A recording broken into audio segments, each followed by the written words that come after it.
Okay, thanks for joining us again at the Barnsley Chronicle. I'm joined by unbeaten boxing prospect Callum Simpson. We're going to talk about his career so far, as well as his tremendous win on Saturday night against Boris Crichton. Well, Callum, like we just said, 10-rounder, first time stepping up to that weight, and a tough test in Boris Crichton, but one you came through. Yeah, it was a good solid 10-round fight for me. You know, second time being on Sky, Manchester. It was a fight that I needed, I think. Obviously, I think you could see I was a bit eager to get him out of there. Rushed a lot of my work, smothered a lot of it. And I was a bit disappointed on the night with my performance, but now I've kind of looked back, had time to reflect. It was probably the best fight I've had in my career so far in terms of learning as well. You know, obviously, I showed I could do the full 10 rounds, a very good pace as well. I kept a high pace on the full 10 rounds. I said to my, literally 8, 9, 10, my trainer was asking me, how do you feel, you alright? I'm like, yeah, I'm fit, I'm good, I'm sound, I wasn't really breathing that heavy. I got cut with a clash heads in the second round. That didn't faze me at all, never bothered me. And I got caught with some big right hands as well, I got chin checked, and they didn't faze me. So like I said, plenty of boxes ticks for me. Yeah. Obviously, your KO run, which had been a long one, didn't quite extend. A few moments where you thought, perhaps you could have ended it. Yeah, there were a couple of times, but to be honest, because with Boris he's off balance quite a lot. So if I caught him in one shot, it looked like it was hurt, but I wasn't sure whether it was hurt or if he was just off balance. But obviously, then sometimes I relied on my team to kind of tell me when he was hurt. But again, sometimes I caught him with some big shots, to be honest, but it was hard to land clean, proper shots because I was rushing. I was with my own work a little bit, and then when I got on the inside, it were holding literally all the time. So yeah, it was a little bit frustrating at times, but like I said, it definitely felt like I needed at this stage of my career. As you mentioned, your second fight as a boxer, on Sky Sports. How are you enjoying that experience of boxing on such a big platform? Oh, I love it. I really enjoy all the fight week build up. The press conference, open workout, the public weigh-in, and then obviously fight night as well. I like the cameras, I like the attention, and I just like the big build up of it all. Yeah. Enjoy it. Obviously, Sky are investing in you, Sky Sports. Obviously, see you as a top prospect. That's the impression they're getting, you pushing you into the limelight. Yeah. I think before I had my first fight with him, I got the impression it was kind of, this kid's on a good KO run and it looks like he's alright, let's just sign him, see what happens. And obviously after my first fight, I put a very good performance and obviously showed how many people could have to support me. I think I started licking the lips a little bit and thought, we can do something here. I've had loads of good feedback even from the weekend, loads of good feedback from Ben Shalom and all the boxer team saying they're really happy with me, they're wanting to invest in me. They wanted to make the face of Sky Sports boxing pretty much. Along with there's a few, there's about 3 of us that are wanting to make the face of boxing within Sky, and then obviously my name's been mentioned up there, one of them. 12-0 now. Title ambitions, there must be bigger title ambitions. I know you've got the central area, but bigger title ambitions on the horizon for you. Yeah, definitely. I was actually supposed to get in the ring with Zach Chelly if he'd won on Saturday night. The plan was for me to obviously get changed, and then they thought he were going to win, and I was going to get in the ring with him, have a little bit of a face-to-face, a little bit of back and forth, a bit of fun with it, and build a fight from that. But obviously that didn't happen. We kind of, and the guy that won, Mark Jeffers, he's got the same manager as me, so I don't think Kevin will want to put him in with me anytime soon. And then the guy that's got the British title, Mark Heffron, he'll not put me with him either. So he knows what'll happen if I fight either of them two. And so for me, I'm a little bit stuck at the minute. Well, obviously I'm not stuck, but because obviously the good thing is because they've got the titles, we can obviously, my manager can, if we need to vacate, we can vacate, or can kind of manoeuvre to get myself in a position where I'm open for titles. But for now, obviously, I know Kevin's still speaking to Boxer, seeing what I'm actually going for food with him tonight actually. So kind of see what the plan is moving forward. But I believe as far as I'm aware, I should be out early September at Manchester Arena again. And if it's the fight they're trying to get made for the main event, it'll be a sellout.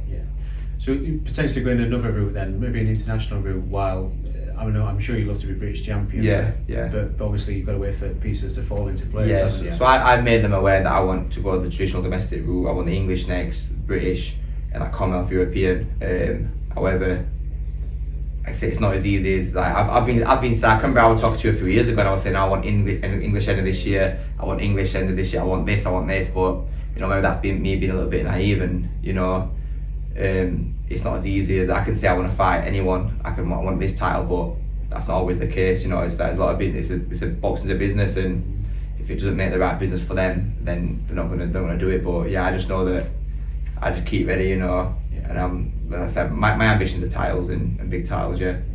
Obviously, not just representing yourself and your town, your football club as well. They're getting a lot of attention, and they're backing you as well. Yeah, they're backing me massively. And the Sky spoke to, like I said, after the weekend, I spoke to Sky Boxer team, and they're wanting next year to do a show at Oakwell at the stadium. That's their plans. They said as long as I keep doing what I'm doing and my support with Barnsley keeps growing, that's what they want to do. I know they want to do a show at they want me to headline a show in August at Metro Run, but they said the venue just wasn't big enough. They wanted like a 3,000 capacity, it weren't really going to cut it. So I think I'm going to get back out in September, and obviously like I said, I keep doing what I'm doing and the support keeps growing. Should hopefully get a square circle in the middle of Oakwell next year. That would be the dream, wouldn't it? What an occasion that would be for you to bring that to your hometown as well. Yeah, I was on the phone to my brother-in-law on the way down here, because I know that they had like a fan meeting yesterday, Barnsley, and I believe that they mentioned using Barnsley for the Oakwell for other events.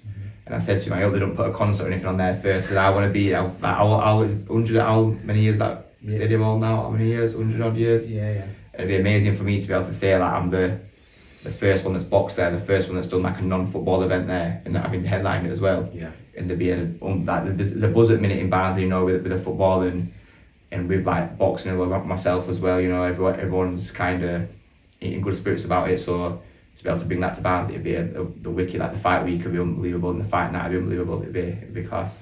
Some of the players come to watch you fight, don't they, as well? Obviously, Liam Kitchen's involved in the sport through his brother. Yeah. Nice to see them ringside. They did a bit of a mad dash, didn't they? Yeah. They didn't realise how early I'd be on. They thought I'd be on a little bit later. So when I did my ring walk, because I knew where they were sitting. They were standing to the ring walk, and I thought, I never noticed them, but I didn't realise they were not there. Yeah. And then after the fight, I saw them ringside. They were saying, congratulations and stuff. And then after they told me, we didn't get there till round 5. So I think my brother rang him to sort his tickets out for him, and they were like, "What is on now?" I was like, "Yeah, it's round 5, where are you?" So yeah, they had to make a quick dash to the fight. But yeah, obviously Liam came, Josh Benson, Bobby Thomas came, and obviously Guy as well came over. So yeah, they all had a good night, and it was good to see them as well. Did you understand Liam boxed as a kid, did he? Yeah, some of the way he used to do a little bit. He never had any fights, but he did like in the local amateur gym where Guy trained, but obviously he took on football and Guy took on boxing. But yeah, I've heard he can box, I've heard he can whack. Yeah, I've heard he's pretty handy. Any of the other Barnsley players you think might have been useful in boxing ring? There's a couple. Mads looked like he would have been. It would have been useful, like. But yeah, the plan is to try and get them all down for a session, a training session, which hopefully next couple of weeks we can try and get something sorted out before the season kicks off properly. Yeah. So let's just go back in time, Callum, then to how you got into boxing yourself, and obviously your early days in boxing and where you picked up all this experience. Was it over 50 amateur bouts, was it? Yeah, about 50 amateur bouts, won a few regional titles at light heavyweight, super middleweight, and obviously my first time to do my Barnsley Star, down at Doncaster Road. So probably literally like a mile from my house, John Sager, Trev Schofield, and Pete Cullen. I just took them out for Italian yesterday. Yeah. It was good. First time I've seen them, all 3 of them together in years, because whenever I go down to the gym, there's always like one will be there or one will be off. So yeah, they're all like in the 70s, 80s now. So they're still at the gym, they're still training the kids. So like I said, they've all been a massive part of my boxing. Yeah. And it's always good to kind of pop over there and see how they're getting on and see. Last week I dropped the tickets off there at the gym and all the kids asking for photos and stuff, and it's like I can remember when I was there at their age, because some kids are like, talking to them, watching them sparring, giving them a little bit of advice and trying to give back a little bit. And I said, how old are you? Like, I'm 12, and I'm 10, I'm 9. It's crazy to think that. I said to John, I was like, right, that's small when I started, but you were smaller than that. So it's crazy to think how much I've grown, and like they're that next generation coming through, and it's good that they're all saying that I'm helping inspire them and stuff. So it's wicked, yeah. It was a strange winter for you, wasn't it? Just looking back, I think you came home for Christmas, but you were busy either side of it. Yeah. Tell people what you were up to. Yes, I got end of November. I got a call from my manager saying, "Oh, do you want Batavia's fighting Anthony? Yeah, do you want to go and spar him? He's Unified World Champion." I was like, I've heard the name, but I never really knew who it was properly. And I was like, yeah, of course I'll go for Canada. Yeah, Spencer's paid. Yeah, of course I will, 100%. So I got off the phone, jumped on YouTube, gave him a quick watch. I regretted that. I regretted that straight away. I just saw him like melting people with left and right hands. But yeah, so over in Canada, Montreal, sparring Batav. But there for 3 weeks. After the first and second spars, trainer got me in the changing room and said, "Oh, can you stay for like over Christmas? Like you're giving him good work, you're challenging him. Not many people are doing what you do with him. Can you stay?" But I had plans at Christmas, so I came back for Christmas and then went back over for 3 weeks again. And then I just got a call a few weeks ago asking me to go out there again now. Yeah. So he's fighting Callum Smith in Quebec. Obviously Unified World titles at the 19th of August. So I'm off over there on Sunday the 6th. I'm off over there next Sunday for 3 weeks again. Right. So hopefully give him some good work again. I imagine it's interesting when you land and they say, "Are you here for business or pleasure?" I mean, yeah. What do you say? I've got to say pleasure so I don't get taxed. So I don't get done on my visa that I go over with. But yeah, so it's a bit of both. That is business because I'm gonna be obviously when I get back. I'm going to have a fight date probably 4 or 5 weeks after I get back. So I'm going to be using the time over there as a camp anyway. You know, there's a really good trainer called John Scully over there who trains Batav. He was one of Roy Jones Jr.'s main sparring partners. He's already said that he'll put some time aside and help train me over there, get some good road working and some good work in the gym. So yeah, so I'm looking forward to kind of having like a mini 3 week camp over there sparring. And surely when you're sparring someone like Batav, who is obviously a weight division higher as well than yourself, I mean, that's surely going to stand you in good stead for this next fight and the future. Yeah, definitely, because I almost wasn't going to go over because obviously my gym's in Barnsley, I need to be over here to train. But one of the issues with me is we really struggle with sparring. You know, we're having to get like 2 or 3 guys to get 10 rounds or 8 rounds out with, and they just can't hack it, to be honest. We're not getting tough sparring. So like we're trying to get the weight above my weight, and we're just struggling for a good sparring. So what better sparring am I going to get than, you know, someone like Batav, you know, 19-0 Unified World Champion, he's an elite World Champion, and he's at the weight above as well. So I'm not going to get any better sparring than that. So it's perfect timing for me. So if you enjoyed this video, don't forget to like, share amongst your friends, and subscribe for more video content from us at the Chronicle.